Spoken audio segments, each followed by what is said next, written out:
పాకిస్తాన్ విషయంలో భారత్ ఏం చేయబోతుందనే ఉత్కంఠ అంతటా నెలకొంది. సింధు జలాల ఒప్పందం నిలిపివేత, పాక్ వీసాల రద్దు, దౌత్యపరంగా తెగతెంపులు వంటి చర్యలు చూశాం. 2 రోజులుగా మోదీ, రక్షణ మంత్రి, భద్రతా బలగాల అధిపతులతో భేటీలు చూస్తుంటే పాక్ను చావుదెబ్బ కొట్టబోతున్నారనే అభిప్రాయాలు వినిపిస్తున్నాయి. మే 7 నుంచి సమ్మెకు దిగనున్నట్లు ఆర్టీసీ కార్మికులు ప్రకటించారు. ఆర్టీసీ పరిరక్షణ, విలీన ప్రక్రియ పూర్తి చేయాలంటూ వారు సమ్మెకు దిగుతున్నట్లు తెలిపారు. ఇప్పటికే ఆర్టీసీ యాజమాన్యానికి ఎన్నోసార్లు నోటీసులు ఇచ్చినా చర్యలు తీసుకోకపోవడంతో తప్పనిసరి పరిస్థితిలో సమ్మెకు దిగుతున్నట్లు పేర్కొన్నారు. మావోయిస్టులను అంతమొందించేందుకు కేంద్రం చేపట్టిన ఆపరేషన్ గంగాను తక్షణమే నిలిపివేయాలని మంత్రి సీతక్క డిమాండ్ చేశారు. పీస్ కమిటీతో భేటీ అనంతరం ఆమె మాట్లాడుతూ ఆదివాసుల హక్కులు కాలరాయొద్దు, షెడ్యూల్ 5 ప్రాంతాల్లో ప్రత్యేక పాలన ఉండేలా చూడాలి, బలప్రయోగం కాకుండా చర్చల ద్వారా సమస్యను పరిష్కరించాలి అన్నారు.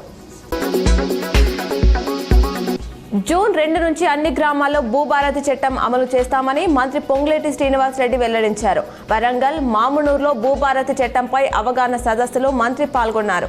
భూభారతిలో రైతుల ప్రతి సమస్యను అధికారులు పరిష్కరించాలని సూచించారు. డిగ్రీలో ప్రవేశాలకు సంబంధించి దోస్తు నోటిఫికేషన్ షెడ్యూల్ రేపు విడుదల కానుంది. ఇంటర్ ఫలితాలు విడుదలై వారం కావస్తున్న షెడ్యూల్ రిలీజ్ కాకపోవడంతో సీఎంఓ ఆరా తీసింది. సాధ్యమైనంత త్వరగా విడుదల చేయాలని సంబంధిత అధికారులను ఆదేశించింది.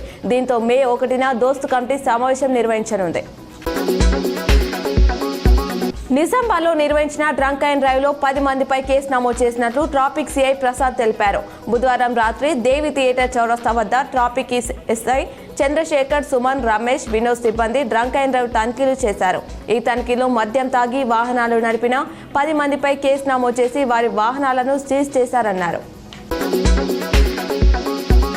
నిజామాబాద్ జిల్లాలో మార్చిలో జరిగిన 10వ తరగతి పబ్లిక్ పరీక్షల ఫలితాలను బుధవారం రాష్ట్ర విద్యాశాఖ విడుదల చేయనుంది. జిల్లాలో మొత్తం 22,855 మంది విద్యార్థులు పరీక్షలకు హాజరయ్యారు.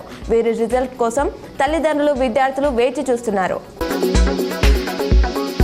ప్రధాని నరేంద్ర మోదీతో ఆర్ఎస్ఎస్ చీఫ్ మోహన్ భాగవత్ భేటీ అయ్యారు. పహల్గామ్ ఉగ్రదాడి, ఆ తర్వాత జరిగిన పరిణామాలపై చర్చిస్తున్నట్లు సమాచారం. ఢిల్లీలోని ప్రధాని నివాసానికి ఆయన రావడం ఇదే తొలిసారి. సీఎం రేవంత్ రెడ్డి నేడు విజయవాడకు వెళ్లనున్నారు. టీడీపీ సీనియర్ నేత దేవినేని ఉమాకుమారుడి వివాహ వేడుకలో ఆయన పాల్గొంటారు. ఉదయం 9:15 బేగంపేట్ విమానాశ్రయం నుంచి ప్రత్యేక విమానంలో విజయవాడకు బయలుదేరుతారు.